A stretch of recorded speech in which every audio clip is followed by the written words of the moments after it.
Tamil speech. அல்பியா பாயகம் குடியரசு தினத்தின் முக்கியத்தை பற்றி 4ஆம் வகுப்பு மாணவி பேச வருகிறார். அனைவருக்கும் காலை வணக்கம். என் பெயர் அல்பியா பேகம். நான் 4ஆம் வகுப்பு படிக்கின்றேன். நான் எடுத்துக்கொண்ட தலைப்பு குடியரசு தினத்தின் முக்கியத்துவம். குடியரசு தினம் இந்தியாவில் ஒவ்வொரு ஆண்டும் ஜனவரி 26ஆம் தேதி கொண்டாடப்பட்டு வருகிறது. குடியரசு தினம் ஒரு தேசிய திருவிழா ஆகும். 1950ஆம் ஆண்டு முதல் இந்தியா குடியரசு தினம் ஆண்டுதோறும் கொண்டாடப்பட்டு வருகிறது. இந்திய அரசியலமைப்பு சட்டம் செயலாக்கத்திற்கு வந்த நாள் தான் குடியரசு தினமாகும். டாக்டர் அம்பேத்கர் தலைமையில் அமைக்கப்பட்ட குழு இந்திய அரசியலமைப்பு சட்ட வரைவே உருவாக்கியது.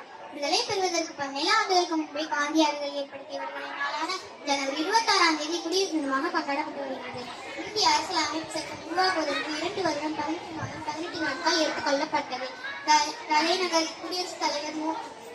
டெல்லியில் குடியரசுத் தலைவர் 100 வருட கொடியை ஏற்றி இந்திய படை வீரர்களின் அணிவகுப்பு மரியாதையை ஏற்றுக்கொள்வார். குடியரசு தினம் அன்று பள்ளிகள், கல்லூரிகள் மற்றும் அலுவலகங்களில் தேசிய கீதம் பாடப்பட்டு கொடியேற்றி இனிப்புகள் வழங்கி கொண்டாடப்பட்டு வருகிறது.